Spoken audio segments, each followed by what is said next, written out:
Hello, students. Till now, under demography and family planning, we have discussed many aspects related with demography and related with family planning.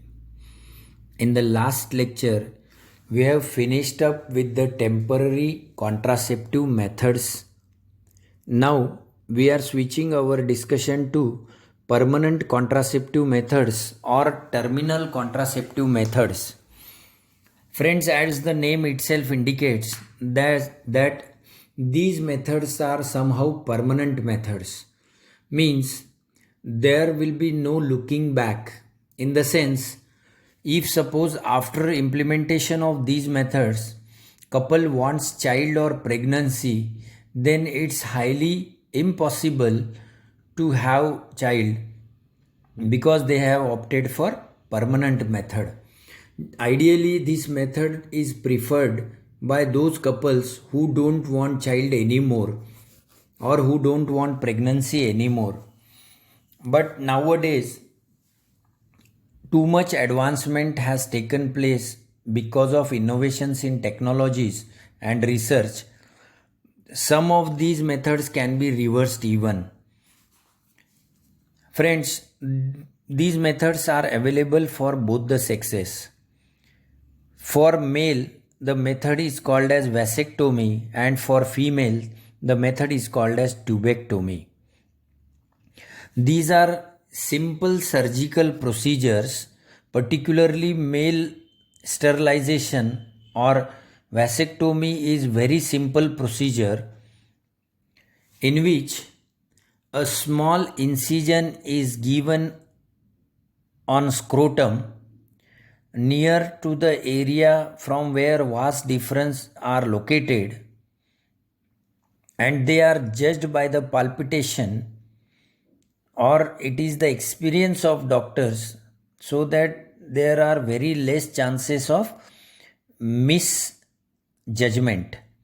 Now, after that incision, vas deferens are cut and at least 1 centimeter piece of vas is removed, and the open ends, or you can say cut ends of this vas deferens, they are folded back and they are tied with thread or some other means to rule out the chances of recanalization.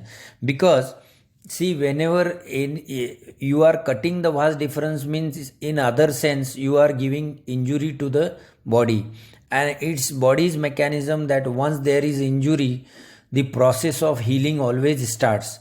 So in this case also that can happen. So to avoid that recanalization, the cut ends are folded back and they are tied. Now, one thing must be remembered, that both the vas deferens are cut.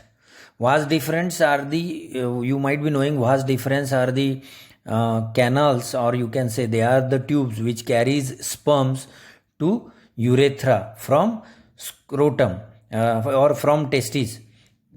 So they are a sort of tube. So those tubes are cut, and it is a very simple and easy surgical procedure. Even the failure rate is 0.15%, and even when we consider about the cost, it is almost 1/5 of the cost of female sterilization. But since this is a male dominated society, particularly in India, very few male go for vasectomy. Rest 80% or more than that choose for tubectomy. Once this surgery is performed, minor surgery is performed, semen analysis is done until the sperms disappear from semen, because till that time the person on whom surgery is performed is not advised to go for unprotected intercourse, because there are chances that semen may contain sperms.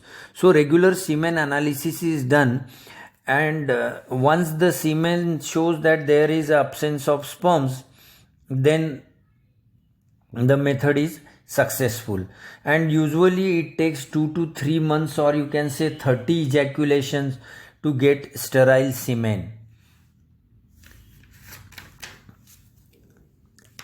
But friends, this method can also fail because of misidentification of vas. That is, in spite of vas, if some other structure like a vein or a lymphatic vessel is tied, or other vessel is cut, so there are chances of failure. But because of recanalization, normally it doesn't fail. Now a new technique is available which is called as non-scalpel vasectomy, or NSV, where no incision is given. The vas is identified by palpitation and a small puncture is made in the scrotum, through which both the vas are taken out and they are ligated. Ligated means tied, and a small piece of it is removed. The puncture is left as such so that it can heal automatically or itself. The advantage of NSV is that it requires no incision. This can be performed as OPD procedure also and has minimum complications. So this is all about vasectomy, or you can say male sterilization procedure. On your screen there is a diagram in which vas difference is shown, and it is cut and the open ends are folded back and they are tied with the thread. So once again I am repeating it in short, that there are two methods of vasectomy. In one method incision is given, and in another method small puncture is done. In earlier method